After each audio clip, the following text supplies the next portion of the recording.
Hello and welcome again to Pathfinder. रुपए के internationalisation की तरफ एक और बहुत बड़ा कदम भारत सरकार या आरबीआई की तरफ से लिया गया है।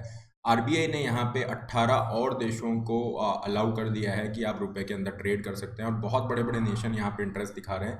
अगर हम बात करें जर्मनी जो कि इंडिया के टॉप 10 ट्रेडिंग पार्टनर में है वो यहाँ पे है, Malaysia is there, Singapore, United Kingdom, Russia के साथ ऑलरेडी हम कर रहे हैं, श्रीलंका को डॉलर का इशू है तो वो भी यहाँ पे इंटरेस्टेड है। तो ऐसा करके कुल 18 देश हैं और इसमें काफ़ी बड़े बड़े जो डेवलप्ड कंट्रीज़ है वो भी यहाँ पे हैं। आरबीआई ने कहा है कि हमने एक जो मैकेनिज्म सेट किया हुआ है वो स्ट्रॉ अकाउंट के थ्रू, इसके थ्रू आप जो भी इंटरनेशनल ट्रेड है वो रुपए के अंदर कर सकते हैं। और सबसे बड़ी बात है कि ये सभी जो देश हैं यहाँ पे इंटरेस्ट दिखा रहे हैं। तो ये जो मैकेनिज्म है इंटरनेशनल ट्रेड की, ये कोई नई नहीं है। लास्ट ईयर हम देखते हैं जुलाई के अंदर आरबीआई की तरफ से ये नोटिफिकेशन इशू किया गया था, क्योंकि रशिया यूक्रेन वॉर के बाद रशिया पे जो सैंक्शन लगाए गए थे उसके बाद दिक्कत आ रही थी कि रशिया के साथ आप ट्रेड नहीं कर सकते, क्योंकि यूएस डॉलर के अंदर अगर आपको ट्रेड करना है तो यूएस की तरफ से सैंक्शन लगे हुए हैं। उसके बाद ये मैकेनिज्म सामने आई और यहाँ पे आरबीआई की इस मैकेनिज्म के अंतर्गत आरबीआई ने कहा कि ज़रूरी नहीं है आप जो फुली कन्वर्टिबल करेंसीज हैं जैसे डॉलर है, पाउंड है, यूरो, येन, इसी के अंदर आप करें। आप जो भी लोकल करेंसीज हैं जैसे रशियन रूबल है तो उसके अंदर रशिया, और इंडिया का रुपी है उसके अंदर ट्रेड कर सकते हैं। और कहीं ना कहीं इंडिया की करेंसी पे जो प्रेशर बन रहा था उसको थोड़ा सा रिलीव करने के रिगार्डिंग भी ये पूरा इनिशिएटिव था।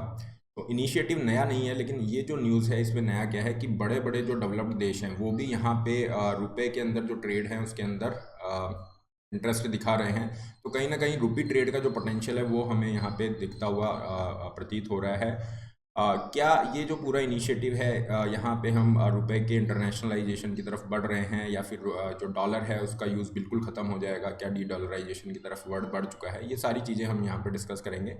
और क्या ये मैकेनिज्म है, किस आधार पे ये पूरा सेटलमेंट होगा, ये जो स्पेशल रुपी वॉस्ट्रो अकाउंट है ये क्या है, ये सारी चीज़ें डिस्कस करते हैं। आगे बढ़ने से पहले this is a brief introduction about me, my name is Rahul Bhardwaj. यहाँ पे फ्री स्पेशल क्लासेस इस लिंक पे फॉलो करके आप ले सकते हैं। सेशन का पीडीएफ या अदर इंपॉर्टेंट रिलेटेड अपडेट्स के लिए टेलीग्राम चैनल है, इस पर मुझे फॉलो कर सकते हैं। जो बच्चे यूपीएससी की तैयारी कर रहे हैं, कंप्लीट प्रिपरेशन आप अनअकैडमी के प्लस प्लेटफॉर्म पे कर सकते हैं। अभी आपका 20% ऑफ चल रहा है। 17 मार्च को ये डिस्काउंट ऑफर खत्म हो जाएगा। Use the code RBLAI to get this huge discount. देखिए ये वर्क कैसे करेगा, इसके अंदर क्या होगा, दोनों जो बैंक है जैसे हम मान लेते हैं रशिया का है एक, दूसरी तरफ इंडियन है। तो रशिया और इंडिया ये दोनों चाह रहे हैं कि हमारी जो लोकल करेंसी है इसी में ट्रेड हो। जनरली होता क्या है कि जो हार्ड करेंसीज होती हैं, हार्ड करेंसी हम कहते हैं जिसमें फुली कन्वर्टेबिलिटी है, जितना चाहे मर्जी उसको किसी दूसरी करेंसी में आप कन्वर्ट कर सकते हैं। हार्ड करेंसी वो होती है जिसके अंदर इंटरनेशनल ट्रेड एक्सेप्टेबल होता है, सब लोग उसको एक्सेप्ट कर सकते हैं उसमें अगर आप पैसा देना चाह रहे हैं। तो जो डॉलर है, यूरो है, येन इज़ देयर, पाउंड है, ये सब हार्ड करेंसीज हैं। लेकिन हमारे पास इनका जो स्टॉक है वो लिमिटेड होता है, और अब रशिया पे आपने सैंक्शन लगा दिया तो वो इनके अंदर डील नहीं कर सकता। तो क्या यहाँ पे मैकेनिज्म होगी, तो ये वर्तमान में जो नई ट्रेड सेटलमेंट मैकेनिज्म आरबीआई ने बताई है इसमें क्या होगा, दोनों कंट्रीज़ के सेंट्रल बैंक की तरफ से एक कॉमन पूल ऑफ मनी रखा जाएगा। और यहाँ पे कुछ बैंक्स हैं जिनको ऑथोराइज्ड डीलर बैंक कहा जा रहा है, इनको आरबीआई की तरफ से ये परमिशन दी जाएगी। जैसे इंडिया के केस में एसबीआई है, यूको बैंक है, एचडीएफसी, इन सबको यहाँ पे परमिशन दे रखी है कि आप ये स्पेशल वॉस्ट्रो अकाउंट खोल सकते हैं। अब ये स्पेशल वॉस्ट्रो अकाउंट होता क्या है, देखो यहाँ पे क्या होगा, जैसे रशिया इंडिया के बीच में जो ट्रेड हो रहा है, अभी इंडिया को कुछ इंपोर्ट करना है, मान लो हमने तेल खरीदा, वो पेमेंट जा रहा था डॉलर के अंदर, लेकिन अब ये डॉलर की रिक्वायरमेंट हमने हटा दी। अगर हम यहाँ पे इंपोर्ट कर रहे हैं, अगर हम इंडिया के जो इंपोर्टर्स हैं वो आयात कर रहे हैं तेल, तो उसका पेमेंट अगर हम रुपए के अंदर ही दे दें तो इससे बढ़िया क्या होगा। तो इसके लिए यहाँ पे क्या होगा, एक वॉस्ट्रो अकाउंट खुलेगा। और ये जो वॉस्ट्रो अकाउंट है, लेट अस से एसबीआई के अंदर ये ओपन होता है, ये सब हम कह रहे हैं वॉस्ट्रो अकाउंट। तो वॉस्ट्रो अकाउंट का मतलब क्या है कि पैसा तो रशिया का है ना, रशियन बैंक का है, लेकिन उसको एसबीआई में रखा हुआ है। मतलब वॉस्ट्रो का मतलब हो गया your money in our account, your money in our account. तो आपने क्या किया, अब यहाँ पे इंपोर्ट के लिए पहले डॉलर दे रहे थे, लेकिन अब आपने इंपोर्ट कर लिया, तेल का आयात कर लिया, पैसा देना है तो वो इसी वॉस्ट्रो अकाउंट में रुपए के अंदर पैसा दे देंगे। तो हमें आसानी हो गई कि रुपए में पैसा चला गया। अब इसी तरह से रशिया के अंदर एक अकाउंट खोला जाएगा जिसे नॉस्ट्रो कहा जा रहा है। इसके अंदर क्या होगा, यहाँ पे मान लीजिए जो भी एक्सचेंज रेट हम डिसाइड करते हैं इस पूरे मैकेनिज्म में, जो भी एक्सचेंज रेट डिसाइड होती है, मान लीजिए हमने इंपोर्ट किया है 100 मिलियन रुपी का, और एक्सचेंज रेट हमने डिसाइड की कि चलो एक जो रूबल है, फाइन, ये हो जाएगा 2 रुपए के बराबर, ठीक है। तो 100 मिलियन जो रुपीज़ हैं वो इस वॉस्ट्रो अकाउंट में गए। अब एक अकाउंट यहाँ पे रहेगा जो रशिया के अंदर रहेगा, और ये अकाउंट क्या करेगा, लेट अस से कि अब 1 रुपल बराबर 2 रुपये यहाँ पे आ रहा है, तो ये 50 मिलियन जो रूबल्स हैं, फाइन, इसका पेमेंट उस व्यक्ति को कर देगा जिसने यहाँ पे जो तेल है इंडिया में बेचा है। तो ये क्या हुआ, दोनों में लोकल करेंसी में ट्रेड हो गया। इंडिया में जिस व्यक्ति ने आयात किया, जो भी इंपोर्ट किया, उसने पैसा रुपए में दे दिया, और यहाँ पे जिस व्यक्ति ने यहाँ पे एक्सपोर्ट किया था इंडिया को, जो तेल बेचा था, उसका पेमेंट रशिया की लोकल करेंसी में इस तरह से हो गया। तो ये जो वॉस्ट्रो अकाउंट है, यहाँ पे क्या होगा, रशिया का जो पैसा है हमने इंडियन अकाउंट में रखा हुआ है, इसी तरह का एक नॉस्ट्रो अकाउंट खुलेगा जहाँ पे इंडिया का जो पैसा है वो रशियन बैंक अकाउंट में रखा जाएगा। तो ये जो वोस्ट्रो नॉस्ट्रो मैकेनिज्म है, इसके माध्यम से हम ये एक्सपोर्ट इंपोर्ट करेंगे। इस एक्सपोर्ट इंपोर्ट के अंदर जो डॉलर या किसी दूसरी हार्ड करेंसी की रिक्वायरमेंट है वो अब नहीं है, फाइन। तो ये बड़ा आसान हो गया हमारे लिए, क्यों, क्योंकि अब डॉलर की रिक्वायरमेंट नहीं है, लोकल करेंसी में ट्रेड कर सकते हैं, तो वो जो प्रेशर है वो नहीं रहेंगे। इसके फ़ायदे पे भी हम बात करेंगे, लेकिन अब एक क्वेश्चन ये उठता है, मान लीजिए एक कंट्री है, उसका बैलेंस ऑफ पेमेंट उसके फेवर में जा रहा है, मतलब उसको ज़्यादा यहाँ पे एक्सपोर्ट वो कर रहा है, तो उसके पास में जो एक्स्ट्रा मनी है उसका क्या करेंगे। तो यहाँ पे आरबीआई की तरफ से एक क्लैरिफिकेशन दिया गया है कि जो भी वो एक्स्ट्रा मनी होगा, मतलब जो भी लोकल करेंसी में है, उसको आप किसी भी हार्ड करेंसी में कन्वर्ट करके ले सकते हैं। आप चाहे तो इन्वेस्ट कर दीजिए, जैसे आपका मर्जी आप यूज़ कर सकते हैं।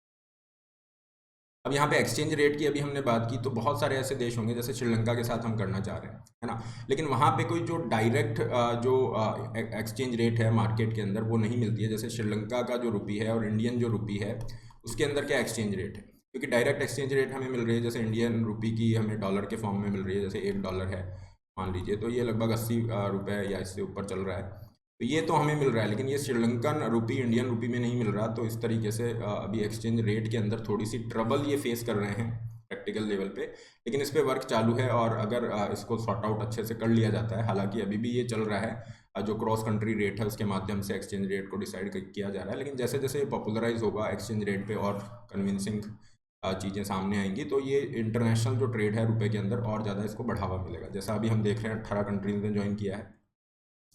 फ़ायदा इसका क्या होगा, देखो सबसे बड़ा फ़ायदा ये है कि एक्सचेंज रेट रिलेटेड जो रिस्क है इंडिया के एक्सपोर्टर इंपोर्टर को, वो नहीं रहेंगे। अब आप रुपए के अंदर ही पेमेंट कर सकते हो, क्योंकि एक्सचेंज रेट रिलेटेड रिस्क क्या है, रुपया मान लीजिए वीक हो रहा है, डॉलर की डिमांड लगातार बढ़ रही है, तो रुपया वीक हो रहा है, मतलब डेप्रिसिएशन हो रहा है रुपए का, डॉलर के कंपैरिजन में रुपए की वैल्यू कम हो रही है। एक समय पे हम देखते हैं $1 जो है 70 रुपये के बराबर था, अब नीचे आते आते 80-82 पे पहुंच गया।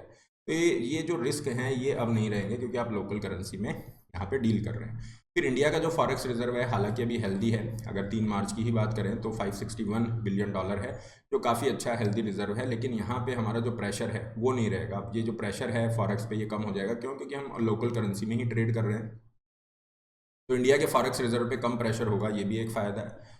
अगर हम बात करें जो नए 18 देश आए हैं, तो इसमें आप देखोगे ये इंडिया की लिस्ट है, टॉप ट्रेडिंग पार्टनर की लिस्ट है। ये फाइनेंशियल ईयर 2021-22 के लिए इंडिया के टॉप ट्रेडिंग पार्टनर की लिस्ट है। इसमें आप देखोगे मलेशिया है, सिंगापुर है, ओके, जर्मनी है, रशिया है। ये ऐसे देश हैं जिनके साथ हमने ये लोकल ये जो करेंसी के अंदर ट्रेड है या रुपी के अंदर जो ट्रेड है, इसको यहाँ पे अलाउ किया है। तो जो टॉप ट्रेडिंग पार्टनर हैं उनके साथ जितना हम आगे बढ़ेंगे उतनी अच्छी बात है।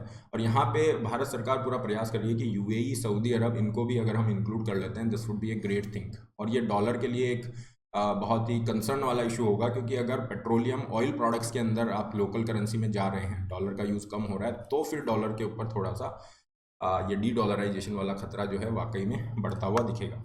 वर्तमान में इतना नहीं है, क्योंकि आप देखोगे 60% जो इंटरनेशनल ट्रेड है अकेले यूएस डॉलर में हो रहा है, तो उसको इतना कोई मेजर इशू नहीं है। लेकिन एक टर्न यहाँ पे हम देख सकते हैं, एक शिफ्ट हम यहाँ पे देख रहे हैं रशिया यूक्रेन वॉर के बाद से। इस मूव से हमें जो सैंक्शंस लगे थे उनको बाईपास करने में हेल्प मिली, क्योंकि हम देख रहे हैं रशिया पे सैंक्शन लगा दिया, आप क्या करें। और रशिया यूक्रेन वॉर के बाद सब चीज़ों की प्राइसेस बढ़ रही थी, तेल की कीमतें बढ़ रही थी, हमारे नेशनल इंटरेस्ट कॉम्प्रोमाइज़ हो रहे थे, लोगों को ज़्यादा महंगी चीज़ें खरीदनी पड़ रही थी।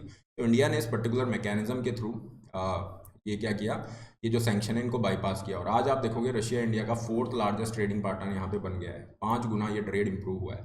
तो कहीं ना कहीं इस पूरी मैकेनिज्म का फ़ायदा तो है कि रुपए के अंदर जो इंटरनेशनल ट्रेड हो रहा है उसका फ़ायदा तो डेफिनेटली है, और आप देखेंगे इसका पोटेंशियल भी काफ़ी है, इसीलिए बहुत सारे और कंट्रीज़ तैयार हो रहे हैं। ऐसे कंट्री जिन पे सैंक्शन लगे हुए हैं, ऐसे कंट्री जिनके पास फॉरेक्स की दिक्कत आ रही है, डॉलर नहीं मिल पा रहा है ना, जैसे श्रीलंका है, तो ये सारे देश जो हैं ये चाहते हैं कि हाँ, इंटरनेशनल जो ट्रेड है लोकल करेंसी में या रुपए के अंदर हो जाए, तो बहुत अच्छी बात।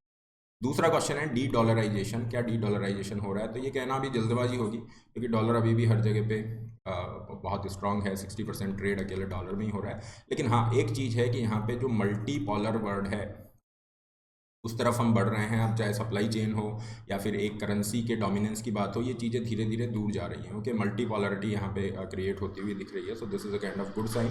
इंडिया के पर्सपेक्टिव से विन विन सिचुएशन है, और अगर बहुत सारे देशों को हम ऐड करते हैं तो that would be a great thing. This is all regarding this particular topic. PDF आपको इस लेक्चर का इस टेलीग्राम चैनल पे मिलेगा। अनअकैडमी के साथ आप जुड़ सकते हैं। 1 पॉइंट सॉल्यूशन आपको मिलता है कंप्लीट प्रिपरेशन के रिगार्डिंग। 20% ऑफ चल रहा है। Use the code RBLive to get this 20% off year. 16 March से नए बैचेज स्टार्ट हैं, जिनमें आप एनरोल करके सिलेबस पूरा कर सकते हैं। पाथफाइंडर टीम की तरफ से ही क्रैश कोर्स अभी चल रहा है 2023 वाली प्रीलिम्स के लिए। इसको भी आप ज्वाइन कर सकते हो। 0% EMI ऑप्शन है। दिल्ली में ऑफलाइन बैच 3 अप्रैल से स्टार्ट हो रहा है, इसको भी आप ज्वाइन कर सकते हैं अगर ऑफलाइन तैयारी करना चाह रहे हैं। हर संडे आपका कॉम्बैट होता है सुबह 11 बजे, इसके लिए भी जा सकते हैं। That's all for today. Have a great day. Don't forget to like, share.